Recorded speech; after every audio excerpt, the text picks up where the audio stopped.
Welcome back. With Nicolas Maduro captured, I want to take a closer look right now at what it will take to, quote, run Venezuela and its vast oil reserves.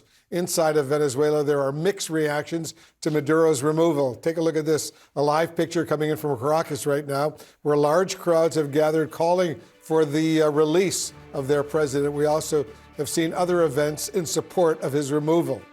President Trump said the U.S. will, quote, run, his word, run the country, at least for now.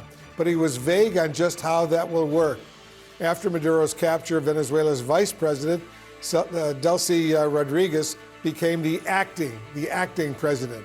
Mr. Trump said in an interview that as long as Rodriguez, quote, does what we want, there would be no U.S. troops on the ground in Venezuela. So what does the United States want right now, and how does it get it?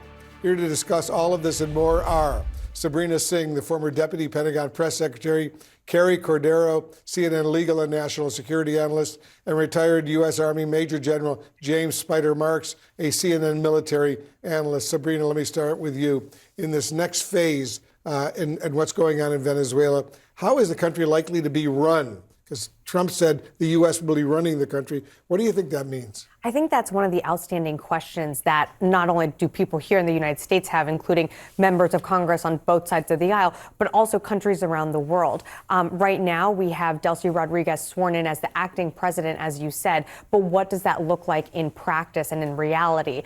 Trump says that we're going to, quote, the United States is going to, quote, run the country. And I think a lot remains to be seen on what that means, because does that mean U.S. military boots on the ground? Because if we're going to run the country and we're going to manage some of those oil fields that Venezuela has so much wealth in, that is going to require boots on the ground. And then what does that mean? I mean, just pull it out a little, take it 2-3 steps more. Are we becoming the law enforcement on the ground? Are we going to oversee their elections? Are we going to oversee their court systems? So I think that is the question that everyone wants an answer to, is who is running the country and what does this mean for our long-term goals with Venezuela? I remember I was in Kuwait.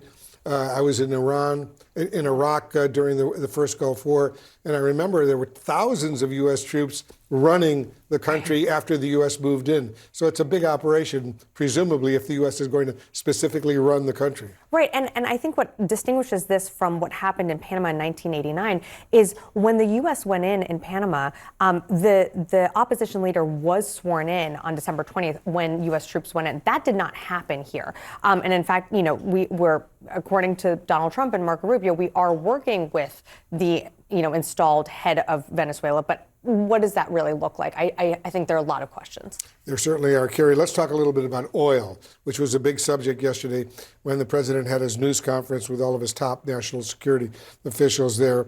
Venezuela has a huge amount of oil in the country, the world's largest oil reserves, more than 300 billion barrels right now. And that's about a fifth of the global reserves. And so there's a lot of oil, a lot of money at stake in all of this. Mm-hmm. How do you see oil factoring into what's going on? Well, I think one of the things that President Trump actually made quite clear in his press conference right after this was disclosed that this operation had happened was that the U.S., from his perspective, national security objectives here are centrally focused on oil. And that's very different than the justification that the administration, the Secretary of Defense and others made over the course of the last several months when they were implementing these strikes against boats in the Caribbean and the Eastern Pacific, where the description that they were giving at that time, the justification was drugs and the threat that drug trafficking posed to the United States. So I thought the president, first of all, made it clear that oil is really the national security objective that he is focused on. The second piece is, I think, if that is in fact the case, then that presents a wide range of risks that I think U.S. policymakers, Congress in particular, need to really be questioning about as we move forward. Because if the intent is to, quote, control the oil or have that objective, then that may raise the risk that there is a substantial U.S. military potential engagement that is involved. There is no assurance at this point from a geopolitical perspective that the Venezuelan existing government, to the extent that it currently exists, or that the Venezuelan military or that Venezuelan armed groups such as terrorist organizations, other armed paramilitaries are going to simply acquiesce to the United States government saying that it is going to take control over the oil. I want you to listen, and I want our viewers to listen to what Republican Senator Tom Cotton, a key member of the Intelligence Committee, the Armed Services Committee, told our Dana Bash on State of the Union earlier today. Listen to this. The president talked about oil in his press conference many, many times. Is that what this is about? Is it about money and to get American oil companies in there? It's primarily about And a economics? communist dictatorship that was trafficking drugs into the United States, that was in league with Islamic radicals in Iran and Cuba and China and Russia, that was given many opportunities to step aside, as has happened throughout recent decades in Latin American history. He refused those opportunities. Our military took bold, audacious, decisive action, and the United States is a safer place today for it. So in your opinion, Kerry, is this about oil or is this about drugs? Well, I think that Senator Cotton is articulating his perspective on why this operation could be in the United States' national security interest. But that's not what President Trump said. And if it's respect to drugs, the leading drug threat the United States faces is fentanyl. And fentanyl does not come from Venezuela.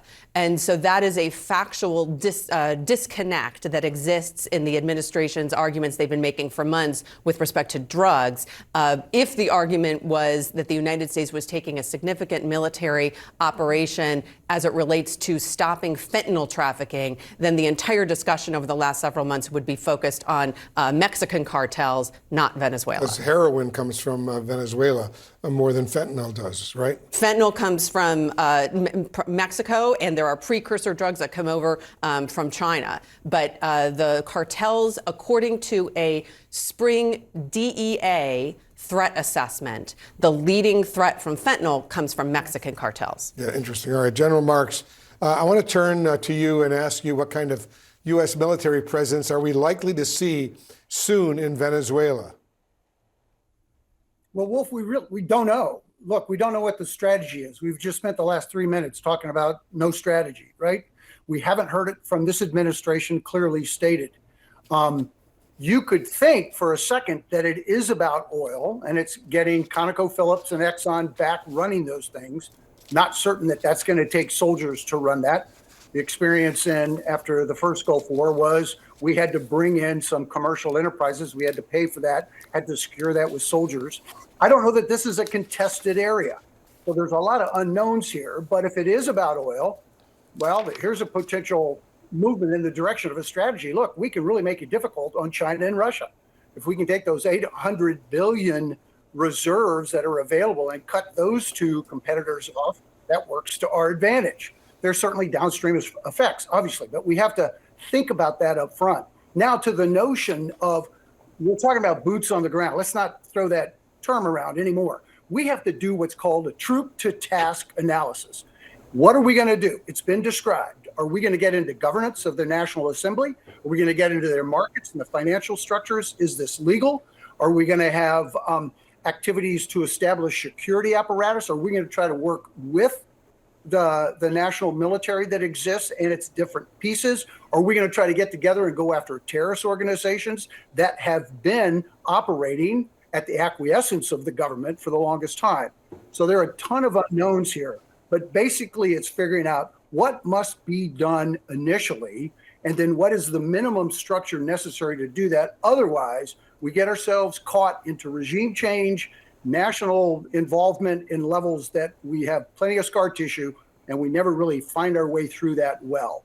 What kind of role, General Marks, will the U.S. military, the military specifically, play in developing or redeveloping, for that matter, Venezuela's oil infrastructure?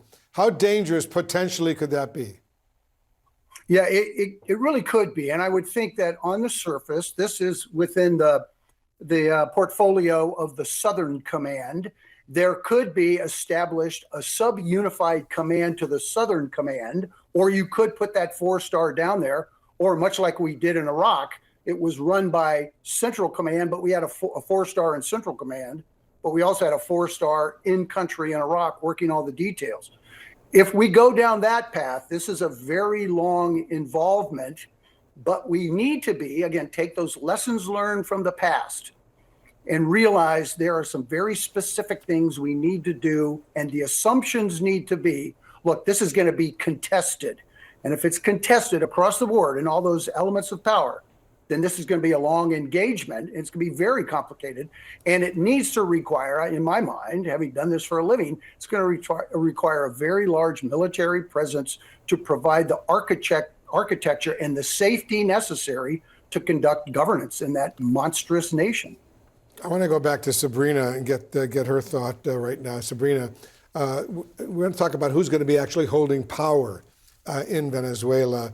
We know the new acting president, Maduro's vice president, Delcy Rodriguez. President Trump seems to favor her right now. But what do we think? Is she going to be in charge? Well, we heard the president today say earlier that if she doesn't sort of, and I'm paraphrasing here, follow what we want her to do, then, there'll be a price to pay. And so what does that look like? But, I think what remains to be seen is, I think that exact question, who is really running the country? And right now, we really don't have a clear answer. And I think both members on either side of the aisle are going to have to ask this administration for more clarity. But I want to just go back to something that I think is really important right now, because in this whole idea of America first, this actually really flies in the face of what Donald Trump ran on. And the idea that we're going to start nation building again, to what General Marks was saying earlier, we have lessons from the past that show that historically, things have not really worked out for the United States involvement in other countries. So I think it's a great question of who's running the country and how involved is the United States really going to be? Because if we are going to continue to deploy or prolong military assets in the region, that's going to have a huge impact on our force, on our readiness. And frankly, we are taking the eye off the ball when it comes to China as well and other adversaries. And those adversaries are looking to what we're doing right now in Venezuela. They're looking very, very closely. All right, Sabrina, thank you. Kerry, thanks to you. General Marks, always appreciate having you here in the Situation Room. Coming up, White House